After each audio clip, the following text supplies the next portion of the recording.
Olá, graça e paz, povo de Deus. Eu gostaria de compartilhar algo com vocês hoje. Na verdade, a gente vai continuar falando de Bíblia e de fé, mas eu gostaria de começar esse vídeo com outra informação, para depois a gente chegar no que a Bíblia nos ensina a respeito do que eu quero compartilhar com vocês. Eu assisti um vídeo, foi na semana passada, não consegui compartilhar com vocês no tempo em que eu gostaria, mas hoje eu acho que é um dia adequado para mim poder fazer isso. Na verdade, esse vídeo era sobre neurociência e estava falando de algumas reações na nossa mente, na parte física mesmo da nossa cabeça, vamos dizer assim, né?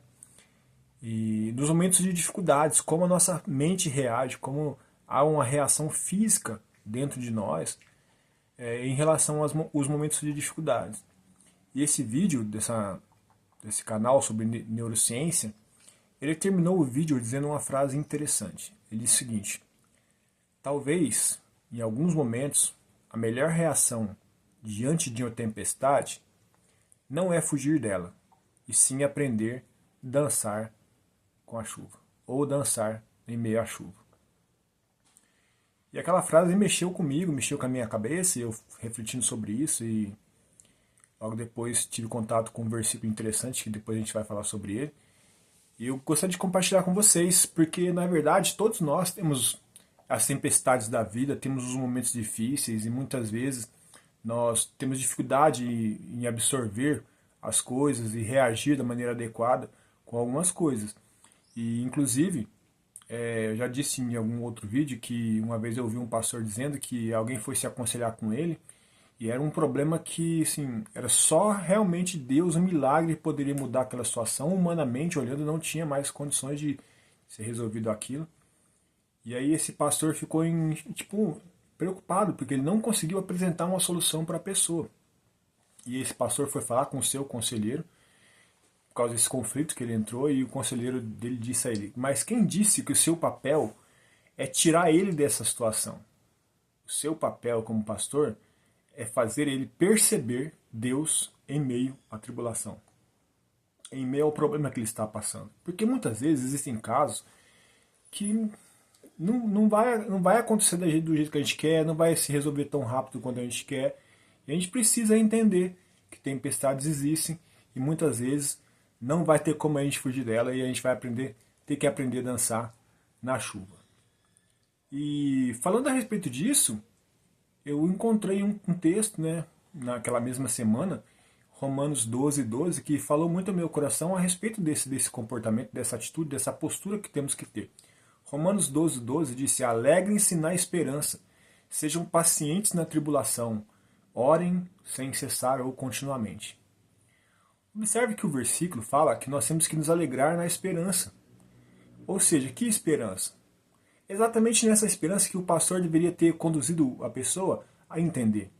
Olha, eu estou em meio à tempestade, mas eu não estou sozinho. Ainda que essa tempestade vai durar mais do que eu imagine, ou essa tempestade está mais forte do que eu imaginei que ela fosse, mais forte que talvez as forças que eu realmente acreditava ter, ou que eu tenho, mas nós temos uma esperança de que nós não estamos sozinhos. O Senhor sempre está conosco. Nós nunca vamos passar por nenhum problema da nossa vida. Nós que cremos no Senhor, entregamos nossas vidas ao Senhor, nunca vamos passar por um problema sozinho.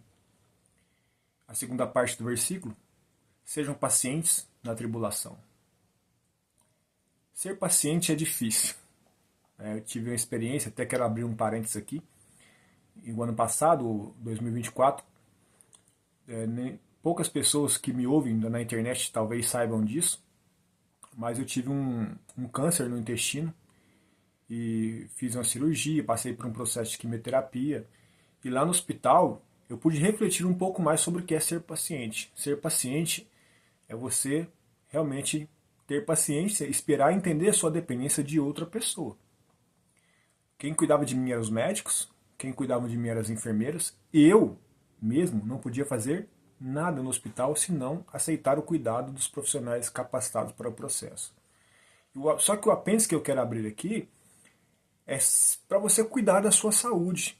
Né? Faz um tempo que eu gostaria de compartilhar isso com vocês, porque está tendo um aumento de câncer demais no nosso país.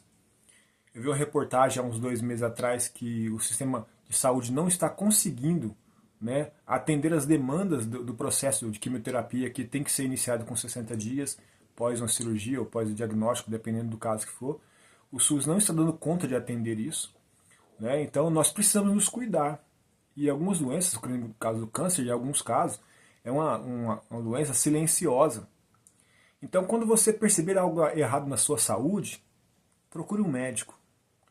Porque em alguns casos, a pessoa, se demorar para procurar um médico, ela pode não sair dessa situação, ela pode ter problemas mais sérios do que eu tive, ela pode chegar até mesmo ao óbito por uma demora de procurar um médico. Então, se você tiver você perceber qualquer diferença na sua saúde, no seu organismo, você principalmente perda de peso, algumas coisas, fadiga, desânimo, cansaço exagerado, algumas coisas assim, procure um médico. Não seja orgulhoso, não seja ignorante no sentido de agir, não ter acesso à informação, porque você tem acesso à informação, há campanhas no nosso país a respeito disso.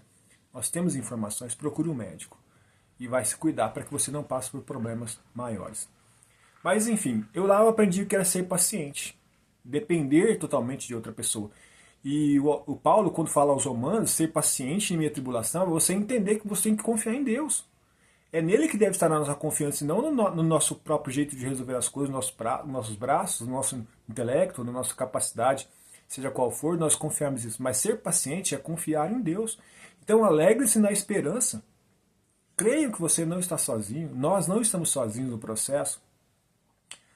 Seja paciente na tribulação, confie em Deus, descanse no Senhor. É claro que você tem que fazer a sua parte, como eu disse, faça a sua parte, mas descanse no Senhor, espere em Deus e saiba que Ele está cuidando de você. Eu lá no hospital tive que entender, existem pessoas que estão cuidando de mim, eles estudaram para isso, estão aqui para isso, e estão cuidando de mim. E finalmente o apóstolo Paulo termina, que nós temos que orar continuamente. Alegres, ainda que em meio à tempestade, pacientes, ainda que em meio a tempestades. Por causa da esperança, continuemos orando. Continuemos nos relacionando com o Senhor, falando com o Senhor, colocando nossa vida diante do Senhor em todo o tempo, e Ele certamente nos abençoará. E dançar na chuva não é dançar sozinho, você dança com o Senhor. É uma expressão que talvez pode chocar algumas pessoas que têm a mente um pouco mais fechada, mas essa expressão dançar com o Senhor, existe até um livro, Ouse Dançar com Deus, é um livro que eu não tive a oportunidade de ler, mas minha esposa leu, mas eu entendi, eu acompanhei a leitura dela, eu entendi um pouco. E é exatamente sobre isso. Você está no meio da tempestade, mas você não está sozinho.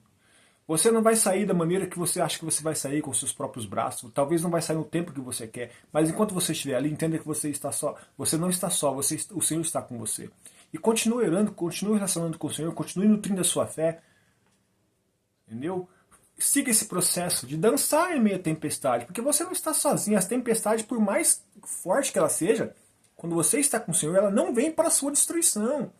Ela vai te fortalecer, ela vai te amadurecer, então descanse em Deus. Se necessário dançar, e essa informação do vídeo do neurocientista, ele diz que a melhor opção também, neurologicamente falando, para nós, é nos encontrarmos em meio às tribulações, os momentos difíceis, encontrarmos nessa condição de confiança e de entender que eu não posso fazer nada além disso, além de descansar, além de esperar, suportar o processo para que eu vença isso da melhor maneira possível.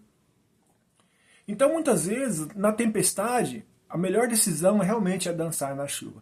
Mas nós não vamos estar dançando sozinhos. Existe alguém que está conosco. E não somente o Senhor, mas pessoas a quem o Senhor escolheu para que esteja com você no processo.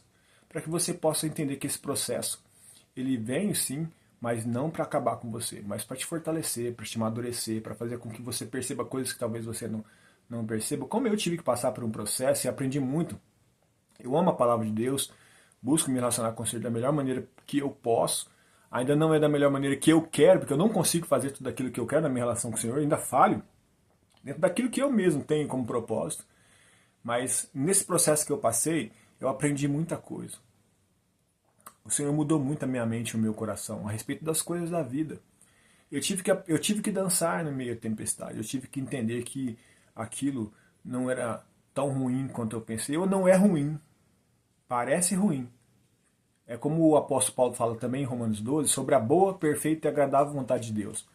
A vontade de Deus é sempre boa, mas em alguns momentos, quando estamos passando por ela ou vivenciando ela, parece que não é tão boa assim, porque muitas vezes é uma vontade que está nos tratando.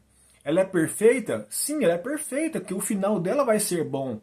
O jeito que o Senhor faz as coisas sempre é perfeito, mas para nós talvez no momento não. No momento a gente vai pensar que Deus poderia ter feito de outra forma.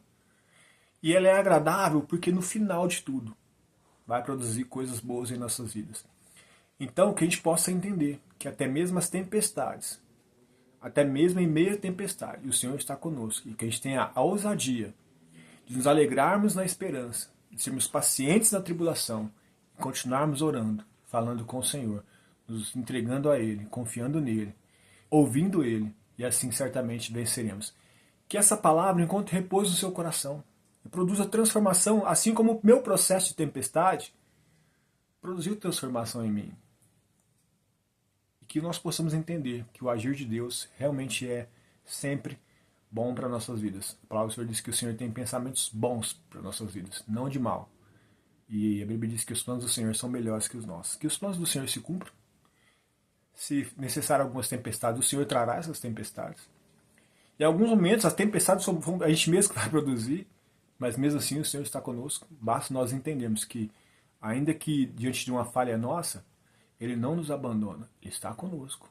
Não importa o tipo de tempestade que você está passando, se for uma tempestade que o Senhor fez ou permitiu que você passasse, uma tempestade que você mesmo promoveu, e Deus também permitiu que você passasse por ela, mas sempre há um propósito. E sempre o Senhor pode usar circunstâncias, como eu disse, até mesmo que nós mesmos somos causadores. O Senhor pode usar essas circunstâncias para abençoar nossas vidas. Amém? Bíblia e ciência não se opõem. É o que eu, às vezes, ouvindo e aprendendo sobre neurociência, eu vejo quanto a Bíblia principalmente a neurociência, ela não se opõem, elas se complementam. A palavra de Deus, veja bem que o livro de Romanos foi escrito há quase 2000 anos atrás. E os neurocientistas entenderam agora um pouco do que Paulo falou, 2000 anos atrás. Os neurocientistas ainda vão descobrir coisas que já estão nas Escrituras. Que nós possamos estar atentos àquilo que o Senhor faz, mas estar atento também naquilo que o Senhor tem usado pessoas, circunstâncias, como eu disse, o processo que eu passei. Eu precisava de médicos e enfermeiros para cuidar da minha vida, precisava do sistema público de saúde para me fornecer o medicamento, para me poder passar pelo processo. Passei por esse processo, estou aqui podendo testemunhar disso, falar para você disso, porque o Senhor me sustentou. Amém? Eu tive que entender e que nós possamos todos entender. E que essa palavra encontre repouso no seu coração, produza mudança no seu espírito, mas também não se esqueça, cuide da sua saúde. Cuide da sua saúde para que o Senhor te dê muitos anos de vida, que você possa usar bem os anos de vida que o Senhor nos deu, para que nós possamos usar para a glória dele e termos uma vida abençoada na presença de Deus e junto com as pessoas a quem o Senhor colocou junto de nós. Amém? Deus abençoe.